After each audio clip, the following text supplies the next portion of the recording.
Well, well, well, look who it is. A living Riverwood and Winnipeg legend, me. For those of you guys that don't know me, although you definitely should, my name is Jordan and I'm the middle school boss here at Riverwood. Now, the first question you might be asking me today is, Jordan, are you seriously wearing a sweater with a cartoon version of yourself on it? And the answer is heck yeah, I am. Also alongside me here is my beautiful wife, and I'm wearing this in honor of our new relationship series beginning today. Now, it's the first week of February, and you all probably know what that means. The Super Bowl is only 1 week away. No, I'm totally kidding. I wasn't supposed to actually say that. I might get in trouble for saying that. But the first week of February means a new life lesson series is here. Just like I said, starting today, we're beginning a new series called The Naked Truth. Now, in this series, we want to be super real and honest about one of the most uncomfortable conversations we face, romance. We live in a culture where this conversation is everywhere, and the mixed messages between what the world says and what the church says has left us confused. And our relationships, are they good or bad? Does the way that I dress empower me or shame me? Is what I watch harmless or is it dangerous for me? If dating seems to be popular and fun, why don't you want me to do it? Well, this month we want to talk about these messages while giving a space for you to share your thoughts, ask questions, and together work to bring clarity and ease to a very confusing time in our culture and our world. I want to remind you again that these topics can make people uncomfortable and can be weird to talk about. So before we get started, here's some student guidelines that we have for this series. 1, let's be mature. It can be funny and uncomfortable to talk about relationships, our bodies, or sex, but we want to be mature and respect those who are speaking. So please hold in any giggles or sarcastic comments. 2, this is a normal part of life. These conversations are real. 3, respect your leaders and friends. Listen when someone else is talking without interrupting, and don't judge when someone else's experience might be different from yours. 4, you are safe here. If you're struggling with something that's been talked about, or if you feel triggered, don't hold it in. Ask a leader that you trust if you can talk with them privately. Leaders are here to help you with anything that you need to talk about. And lastly, 5, pay attention to the Holy Spirit. When you give your life to Jesus, the Holy Spirit enters inside of you and lives in you. If you feel a strong emotion about something in this series, it could be the Holy Spirit encouraging you or convicting you. And we're here to process those emotions alongside you. So, fasten your seatbelts and get ready to roll. Without further ado, here's Brittany with today's life lesson. I want to start by telling you a story. One of my more awkward dating stories. So this one time, I'm probably like 20 years old, and I go to this Christmas party, and I get there right after work, and it's a formal party, and so I arrive with my dress on a hanger, and I get ready while I'm there. So I go throughout the party. It's fine. It gets to be a little bit late, and I'm like, no, I'm kind of done with this, so I'm ready to go. So I start heading for the door, and I grab all my things, and I have my bag, and I have my hanger, and I check, got it all great. I'm walking out the door, and this guy yells my name, and so I turn around to see what he has to say, and out of absolutely nowhere, he says, Brittany, do you want to go on a date sometime? Now, I'm real awkward at this stage of life, and I'm trying to think really hard about how do I let this guy down, because I didn't really want to go out with him, but not use like one of the cliche lines, like, I'm not really wanting to date right now, or I just got out of a relationship, whatever, those kind of lines that just like doesn't make anyone feel good. So I'm trying to think, what should I say to this guy? And I didn't realize that I was holding the hanger so tightly that I ended up snapping it in half. I had so much pressure on this situation, and I got so awkward that I broke the hanger. It brought us both back into reality, and I quickly fumbled with my lines and said something about, I'm so sorry, I'm not interested, but thanks for asking. And me and my broken hanger just fled out the door. But basically, this story is just proof that relationships are awkward. And there's not always a ton that you can do to avoid the awkwardness of romance. Having a crush on someone, trying to find a way to sit next to someone at lunch, staring at your screen waiting for the person to text or snap you back, checking to see if they've seen your story yet, hanging out with your friends and have them talk about their experiences that you've never had, wondering why it feels like no one likes you back, or being asked for the millionth time who you like. It's all awkward and it's all complex. And there's not a lot that you can do about the awkwardness, but we can simplify it so that maybe it feels a bit less complex and we relieve some of the pressure of it snapping. So this month, we're bearing the truth of romance. We're gonna tell it like it is. And whether you have already started dating or are still afraid of girls or anywhere in between, we want to release some of that pressure that we put on romance and take a look at how to have the most incredible, God-honoring lives while we're figuring this stuff out. So try to stick with me here, and if it doesn't feel like this applies to you right now, trust me, one day it will. So let's stick together. Let's start at the very beginning. I hear it's a great place to start. Where did romance even begin? Well, it was not humankind's idea. It was not Shakespeare's idea. I mean, Romeo and Juliet, not even that great of a story. It was not Hollywood's idea or Hallmark's idea. It was not St. Valentine's idea. Romance, attraction, all that stuff was originally God's idea. Crazy, right? I mean, God was pretty much the first matchmaker of the first couple ever. You may have heard this story before, but it's a pretty good one, so let me tell it again. There was this man that was called Adam, and he lived in the most beautiful garden in the world. And Adam was in charge of taking care of all the plants and animals in the garden, and also, he was naked. Don't get weird, it's an important part of the story. So Adam is going about life, but he starts to feel a little bit lonely, and he really wants someone to share life with. So God, knowing this feeling, because he created Adam and he put this feeling in Adam, he creates for Adam a woman, and she is called Eve. She was smart and beautiful, the as perfect as you could probably get match for Adam. And she was also naked. Don't get weird, also just an important part of the story. Now, God was thrilled at this match because when he created it, it says that he said it was very good. Now, I'm not saying that God is a matchmaker necessarily, but what I am saying is that in the beginning, when God put people on earth, he gave them the gift, the capacity, and the attraction for another person so that two people could share life together, serve and help one another, and grow a family together. Now, after God put the first couple together, it says this in Genesis 2:24-25. That is why a man leaves his father and mother and is united to his wife, and they become one flesh. Adam and his wife were both naked, and they felt no shame. God created this union between the first people. He brought them together, and he told others that they could also do the same. It says that this is why a man leaves his father and mother and is united with his wife. And on top of that, he reminds us that both Adam and Eve were naked, and they felt no shame about their bodies. God created romance, and he created it to be with no shame, no insecurities, no games, and no pressure. It was created to be bliss. If you don't believe that one story shows that God created and cares about romance, just look further in the Bible, where there's this whole book called Song of Songs, which is dedicated to a poetry of a man and a woman getting married. It's crazy.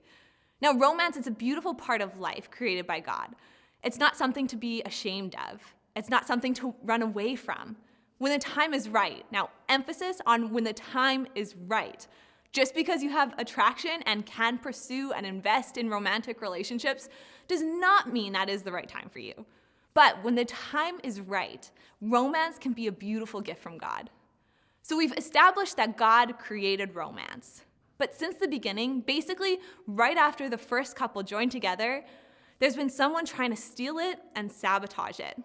If we were to stop at Genesis 2:24, it would have been as if the movie ended and there was this happily ever after. The credits start rolling and you leave so happy, maybe you even have a tear in your eye because of the beautiful way the two ended up together and could live happy for the rest of their lives, blah, blah, blah. But wrong, there's a sequel. And as I think we can all agree, the sequel is never as good as the original. To all the boys I loved before, those sequels suck. Almost all Disney movie sequels suck. They all suck, and more often than not, they ruin the story. One chapter later, in Genesis chapter 3, the story continues. The movie starts up again for the sequel, and Adam and Eve are taking a stroll through the garden, holding hands in perfect romantic bliss. But then they encounter a talking creature, a snake. They start a conversation with this creature, and it starts asking them questions. Maybe it starts off light, and he's like, "So, how'd you two meet? Have you lived in this garden for long? Now, aren't you two the cutest couple that I've ever seen?" But then it gets a bit more pointed. "So, you've got some rules in this garden, hey?" "Just one," Eve replies. We pick up the real story in Genesis 3:1. The serpent said to the woman, "Did God really say you must not eat from any tree in the garden?" The woman said to the serpent, "We may eat fruit from the trees in the garden, but God did say you must not eat fruit from the tree that is in the middle of the garden, and you must not touch it, or you will die." The creature laughs at Eve and says, No, you've got this all wrong. You won't die. You'll actually gain everything your heart has ever desired. God? He doesn't want your happiness. He wants to constrain you for his own fun. Go ahead, eat the fruit. You'll be happier than you've ever been. The fruit did look really good, and Eve did want to be happy. And she didn't really like that someone was telling her what to do. So she ate it, and Adam ate it. And without a moment spared, it says their eyes were opened and they realized that they were naked. For the first time ever, they felt shame and insecure. God had originally written an incredible story for them, where their desires to be with another person for intimacy, for attraction, for fun with another person, and all the while feeling no shame. But then they decide to write their own story, a sequel without the original author. And that one had a different ending. Romance is hard and it's messy. And the reality is every one of us messes up in them. And there is forgiveness for that. And Jesus comes and he takes away that shame. But we have the option to have God, the original author of romance, to write our stories too. See, the enemy, who is the serpent in Adam and Eve's story, wants to make us believe that God doesn't want the best story for us. That God's story is to constrain us, that he doesn't actually want us to be happy and free. But Adam and Eve, they got it all wrong. God's story that he was writing for them was the best one. But they were unwilling to trust that what God wanted for them was their deepest happiness. And instead, they came up with their own version of what happiness was, which was giving in to their strongest desires. We all have this version of what happiness is, and often they become some of those strongest desires that are hard to say no to because we really are convinced that they will make us happy. But there's a difference between our strongest desires and our deepest desires. Our strongest desires are the surface level desires. They're the ones that want something immediately, and they give us immediate satisfaction. Our deepest desires, on the other hand, are the things that we want at the core of our being. They don't get satisfied with one action or one thing. They take time and diligence and trust in God to receive. Now, Eve's strongest desire was to be in charge and to know everything, basically to be God. That was her strongest desire that was leading her to take immediate action. But her deepest desire, the things that she actually wanted at the core of her being, was to be confident in herself and in her relationships, and to have this perfect and pure relationship with God. But giving in to her strongest desire to be in charge and to know everything led to sacrificing her deepest desire, because her strongest desire led to feeling shame and to hide. The same goes for us. Our strongest desire may be to be in a relationship right now. We feel fueled by that, even if we don't fully understand it. But every emotion in us wants to be with another person. Our deepest desire, though, is to have a lifelong partner one day that loves us and cares for us. Creating unhealthy patterns of relationships now with people who don't value us, treat us right, or hurt us may end up sabotaging our deepest desire to have a strong and healthy relationship one day. Our strongest desire is to view images that make us feel good, but our deepest desire is to live a life that is honoring of God, our bodies, and other bodies. The last example, our strongest desire may be to gain approval, and act based on what other people think is good and cool and that will allow us to fit in. But our deepest desire is to have friendships where people love us exactly how we are and don't judge us. See, giving in to our strongest desires have the potential to sabotage our deepest desires. When we write our own stories, we tend to write them based on these strongest desires, but God writes them for our deepest desires. God knew Adam's deepest desire for a partner to be in relationship with, to have that person to share life with. And God wrote Adam's story with that in mind. So if God is the original author of romance, surely he writes pretty good stories and wants to be a part of writing our story, which is done when we trust, listen, and obey God. But while Adam and Eve's story, it was pretty great at the start, the original story of love, you could say, God wrote an even better one. It's a love story between Jesus and his people. Often in the Bible, the church, which is the people that have given their lives to Jesus, is called the bride of Christ. And the Bible is a story where Jesus, who loves his people more than anything in the world, gives himself up for her. He sacrifices himself so that his bride can live the happiest, most beautiful, and joyful life possible. It is the best love story of all time.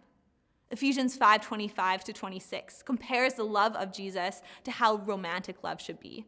It says, "And to the husbands, you are to demonstrate love for your wives with the same tender devotion that Christ demonstrated for us, his bride.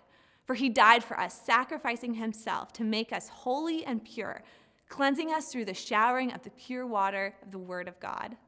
And this story of Jesus and his people is a story that each of us get to be a part of. Romance is everywhere. That's not going away. And one day, you may decide that it's important to you to have your own romantic story, while others of you may decide that you don't care for it. And both stories are great, because ultimately, God wants the biggest story of your life to be the one of you and him. And every other story comes secondary to that. And no matter what the other stories are, whether it be a story of love, a story of adventure, a story of pursuing family and friendships, or a story with a few too many awkward moments, God wants in on writing all of these parts of your story. But this month, we are going to focus in on the story of romance, the story of our bodies, the story of dating, and we're going to continue to learn how to allow God to be the author of all of them. Well, thanks, Brittany, for a life-giving message tonight on God's vision for our relationships. And thank you for helping us navigate what to do when we're faced with some of these obstacles. Now, before we split off into life groups, I want to show you the devotional that we are going to be going through as a group this month. The devotional is 30 days long, and it's called Real Talk. Now, this devotion is online, so you'll have to go onto your laptop, iPad, or iPhone to access it. But every day, there will be a short few sentences of the devotion and then a short couple verses from the Bible to read. It's very important that we do this together as a middle school team.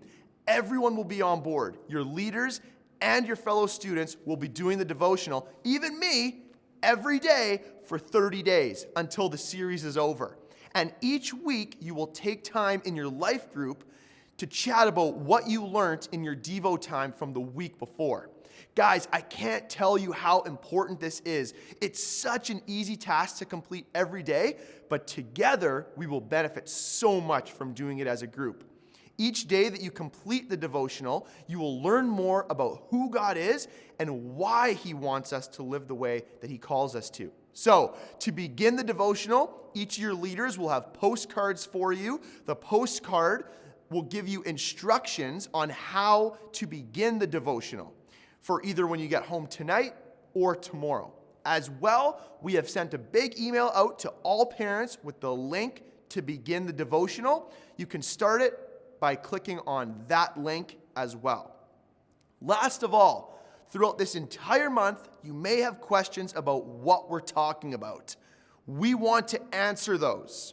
At riverwood.cc/thenakedtruth, you can find a place to ask your questions about relationships anonymously. Literally, you can ask us anything, and we'll be blogging the answers for each of those questions.